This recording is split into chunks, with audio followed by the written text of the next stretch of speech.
Les personnes bègues, objet de discrimination. La journée mondiale du bégaiement nous sensibilise aujourd'hui aux difficultés relationnelles qu'entraîne cette infirmité. Relance du tourisme ivoirien, le ministère initie une journée de sensibilisation et d'information dans 3 régions. Enfin, le médecin congolais Denis Mukwege, lauréat du prix Sakharov 2014, une distinction pour son travail auprès des femmes victimes de violences sexuelles en RDC. Madame, Monsieur, bonsoir et bienvenue. Elles sont victimes de railleries. Aussi osent-elles à peine s'exprimer en public. Les personnes bègues sont évoquées aujourd'hui à travers la journée mondiale du bégaiement. Cette infirmité touche environ 60 millions de personnes dans le monde. La journée mondiale du bégaiement veut amener les populations à prendre conscience des difficultés qu'entraîne cette problématique de fluidité du langage. Ebram Djadji est bègue depuis l'enfance. Son père, son grand-père souffraient du même trouble du langage. Il a toujours vécu dans la solitude car ne pouvant supporter la moquerie de ses camarades. Dans mon enfance, j'avais toute une multitude de difficultés. Je ne parlais jamais, je ne répondais jamais aux interrogations des enseignants. Tout comme Ebram Djadji, Moussa Kamate, étudiant en réseau informatique télécommunication, est bègue. Il faut dire que je raconte pas mal de difficultés en échangeant avec mes camarades. Très souvent, quand j'échange avec eux, quand je bégayais, ils se moquent de moi. Vraiment, je suis parfois beaucoup frustré. Le bègue et son entourage entretiennent très souvent des relations difficiles. Elles sont marquées par beaucoup d'incompréhension. Ma soeur, pour parler, c'est un problème. Quand un vieux père s'énerve beaucoup, nous n'avons pas le temps de s'asseoir pour l'écouter lui quand c'est qu'elle finit de parler. Donc quand c'est comme ça, on coupe. J'ai un parent qui bégaye. Quand il est en face de moi, c'est vrai, c'est un peu compliqué, quoi. Mais je m'en sors. Mais quand c'est au téléphone, tout ce qu'il dit, j'ai du mal à capter. Pour trouver solution à leur handicap et s'insérer dans le domaine socio-professionnel, les bègues de Côte d'Ivoire sont organisés en fédération. À la veille de tous les concours, il nous a demandé de produire un certificat de non-bégaiement. Donc, c'est nous éliminer des choses d'office. Nous souhaiterons que les centres de santé publics de Côte d'Ivoire soient dotés de cellules orthophoniques. Le bégaiement peut être traité et guéri par des orthophonistes et psychologues. Sur 4 enfants bègues, 3 recouvrent la guérison si le bégaiement est très tôt dépisté. Les traitements sont sur 2 volets. Le traitement orthophonique couplé du traitement psychologique. Des facteurs d'amélioration du bégaiement, on peut citer entre autres la chanson, la lecture à haute voix, la lecture en chœur, la parole ralentie, même voix la parole chantée. C'est très important pour diminuer le bégaiement. Le bégaiement touche beaucoup plus les hommes. Une bonne écoute, la patience et le soutien de l'entourage sont des éléments très importants dans le processus de guérison du bègue. Un sujet de Ami Sissoko et Arnold Yedo. Faire du tourisme un atout essentiel dans la relance économique de la Côte d'Ivoire. C'est l'objectif du ministère en charge du tourisme. Pour cela, il a initié une journée de sensibilisation et d'information du 13 au 17 octobre dernier. 3 régions principales concernées, notamment le Tonki à l'ouest, le Ourodougou au nord-ouest et le Haut-Sassandra au centre-ouest. Les détails avec Patricia Omouetia. Betty Tapea, situé à 11 km de Daloa. Ici se trouvent des singes sacrés. Ils cohabitent avec les villageois depuis la création du village. Betty Tapea est un site touristique à transformer avec la création d'un musée et d'un centre artisanal. Séguéla, mosquée historique et forêt hantée de Siana, endroit sacré, symbole de l'interdiction de l'excision à Siana. À Mans, nous sommes accueillis par la cascade naturelle de Mans, dans le village de Zadepeu. Ce site naturel conserve son attrait. Ce beau cadre de la nature contraste avec le bruit de la chute d'eau. Mont regorge d'énormes potentialités et ambitionne de retrouver sa place de meilleur pôle touristique, indiquent les acteurs de la ville qui ont à cet effet présenté leurs doléances au ministre. Ce que nous voulons, c'est que le ministre visite vraiment les hôtels sinistrés et que, à la suite, le gouvernement nous alloue un fonds Pour Roger Kakou, le projet est déjà adopté. Cette mission vise justement à faire un inventaire de ces potentialités, de faire un état de lieu, de voir le degré de dégradation, si je puis m'exprimer ainsi, des différents sites touristiques et des différents réceptifs hôteliers, et qu'on puisse ensuite essayer d'apporter des solutions. Le but est d'œuvrer à lever des obstacles au développement du tourisme dans la région du Tongpi. Un programme pour soutenir plus de 32 000 orphelins et enfants vulnérables. Il s'agit d'une assistance éducative et psychosociale. Le projet est financé par l'Agence des États-Unis pour le développement international en collaboration avec le plan présidentiel américain d'urgence contre le sida. 440 000, c'est le nombre d'orphelins et enfants vulnérables du fait du VIH-Sida en Côte d'Ivoire, selon des données de l'ONU-Sida en 2010. Cette frange de la population vit dans des conditions difficiles. Elle doit faire face, entre autres, à la non-scolarisation, à la stigmatisation, au traumatisme psychologique et l'accès difficile aux soins. Pour aider ces enfants à mieux s'insérer dans la société, un projet dénommé « Amélioration de l'accès aux soins et au soutien en faveur des OEV » est initié par l'ONG AFSI Côte d'Ivoire. C'est un paquet intégré d'activités. Il y a le côté éducatif, donc on essaie de faire en sorte que l'enfant puisse bien fréquenter et que ses résultats scolaires soient bons. L'aide psychosociale est fondamentale. Il faut appuyer ces familles afin qu'ils puissent faire face aux problèmes qu'on rencontre et trouver une solution. Ce projet a été cofinancé par l'USD et le PEPFAR. Après donc 5 années de mise en œuvre, plus de 32 000 OEV et 7 000 familles ont bénéficié de ce projet. 8 centres sociaux et 27 ONG locales ont également reçu un appui. C'est vrai qu'il y a longtemps que nous travaillons sur le terrain avec l'encadrement d'AFSI. Il faut dire que ça nous a beaucoup aidé. Ce projet a été très bénéfique. Les agents communautaires qui étaient sur le projet ont pu apprendre quelque chose. L'ONG AFSI Côte d'Ivoire a été fondée en 1972 en Italie. Elle est présente en Côte d'Ivoire depuis 2008 et exerce dans 37 pays du monde.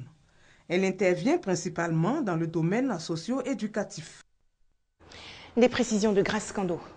La jeunesse de la commune de Koumassi, initiée au tri des déchets ménagers. C'est un projet financé par l'Organisation des Nations Unies pour l'éducation, la science et la culture. Objectif, inciter les jeunes à réduire significativement les ordures ménagères en vue de préserver le cadre de vie. 150 jeunes issus des organisations de jeunesse ivoiriennes participent à l'opération de tri d'ordures dans la commune de Koumassi, au quartier Campement Mafia. Un projet initié par l'UNESCO, Organisation des Nations Unies pour l'éducation, la science et la culture, qui vient accompagner les actions du gouvernement dans la sauvegarde et la protection de l'environnement. Il y a un gros problème de salubrité ici. C'est pour ça que nous sommes là. Pour en parler avec vous et vous donner des conseils pour que vous puissiez avoir un milieu de vie beaucoup plus propre, beaucoup plus sain et beaucoup plus sécurisé. On sait maintenant comment on va faire. Si on a placari là, on va mettre dans sachet. Si on a bouteille là, on va mettre dans l'autre côté. Si on a papier, on va mettre d'un côté. Et puis on va arranger du quartier. Si le quartier est arrangé, c'est comme nous tous, on est devenus propres. Des actions soutenues par des leaders des organisations de jeunesse qui ont fait plusieurs dons de matériel de précollecte des ordures ménagères. À cette même occasion, les populations ont été sensibilisées sur la protection de l'environnement. Un commentaire de Doigt de Laser. Du côté de Yopougon, l'heure est au bilan des actions menées en matière de développement de la commune. Les autorités communales ont tenu récemment la deuxième session du conseil municipal. Au cours de cette deuxième session ordinaire de l'année 2014, le premier magistrat de la commune de Yopougon et son conseil municipal ont fait le bilan des actions menées pour le développement de la commune et le bien-être des populations. Dans le cadre de la coopération japonaise, 2 groupes scolaires ont vu des bâtiments réhabilités et prêts à être utilisés. Il s'agit de l'EPP Sojefia 6 et la CDC et l'EPP Palmeraie à Port-Boué 2. Et tout récemment, nous venons de mettre à la disposition des 8 inspections d'enseignement primaire de la commune 700 tables bancs et du matériel de bureau d'une valeur globale de 60 millions. Le député maire Gilbert Kafana Koné a saisi l'occasion pour annoncer la signature de conventions visant à construire un marché à Niangon Sud. Il a par ailleurs indiqué que des études sont en cours pour réaliser des marchés au camp militaire. Les actions menées et les projets en cours annoncent un avenir prometteur à Yopougon. Notre commune requiert l'implication de tous afin de faire revivre la conscience collective du vivre ensemble dans une société solidaire, laborieuse, une société résolument tournée vers le développement et orientée donc vers les objectifs du président de la République, à savoir l'émergence en 2020. Le maire Gilbert Kafana Koné est à la tête de ce conseil municipal depuis juin 2013. On faisait le point avec Serge Gongomin. Qu'est-ce qu'un député? Quel est son rôle? Au nom de qui parle-t-il? Des questions que l'on se pose au quotidien. Elles ont été élucidées récemment par l'Agence des États-Unis pour le développement international. La structure a initié une séance d'information à Biankouma, dans la région du Tonkwi. Biankouma, salle des fêtes de la mairie, des sketchs en langue locale.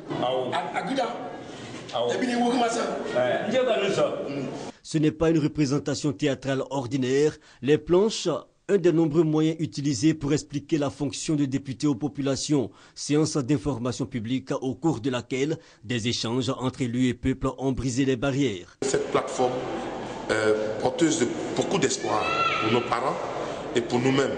Ça va nous aider, n'est-ce pas, à avoir au sein, n'est-ce pas, d'un même creuset l'ensemble des composantes de la population, aussi bien les bénéficiaires des prestations de l'État que ceux qui sont chargés par l'État de la mise en œuvre des programmes de l'État. Ce programme piloté par l'USAID concerne 24 circonscriptions du pays. Séances éclatées et séances d'information publique, des actions qui rapprochent élus et population. C'était donc Francois Dio pour mettre fin à l'actualité nationale. À l'étranger, un nouveau mandat pour Omar El-Béchir. Le président soudanais à la tête du pays depuis 1989 a été désigné sans surprise par le parti au pouvoir pour être candidat à sa réélection en avril 2015.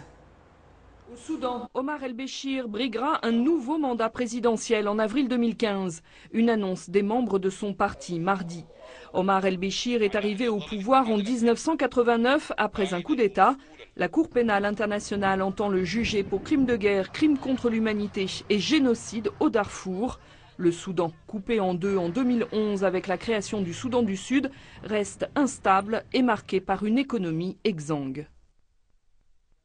Un médecin congolais reçoit le prix Sakharov 2014. Le docteur Denis Mukwege a été récompensé pour son travail auprès des femmes victimes de viols et violences sexuelles lors de conflits armés, notamment en République démocratique du Congo. Le prix lui sera remis le 26 novembre prochain à Strasbourg, en France.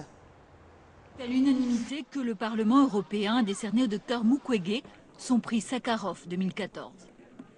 Un prix qui récompense les défenseurs des droits de l'homme et dont Nelson Mandela fut le premier lauréat. La conférence des présidents de groupe a décidé d'attribuer le prix Sakharov 2014 au docteur Mukwege de République démocratique du Congo pour son combat en faveur de la protection des femmes. À Kinshasa, la presse salue ce prix, un de plus pour le célèbre gynécologue de Bukavu. L'homme qui depuis 15 ans soigne et répare les femmes victimes de violences sexuelles. Ce prix, ce n'est qu'une vérité, c'est une récompense méritée qui lui est accordée.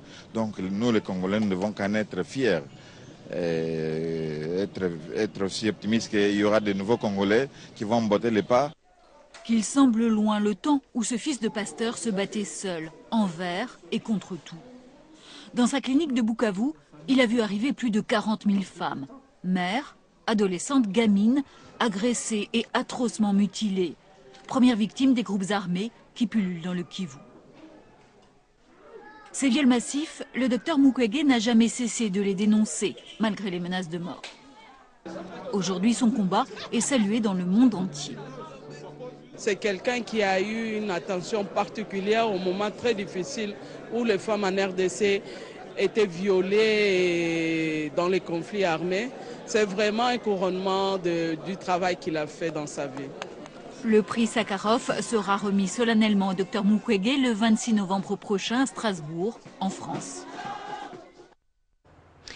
En image, la Russie, où les boîtes noires de l'avion accidenté du dirigeant de la firme Total sont en cours d'analyse.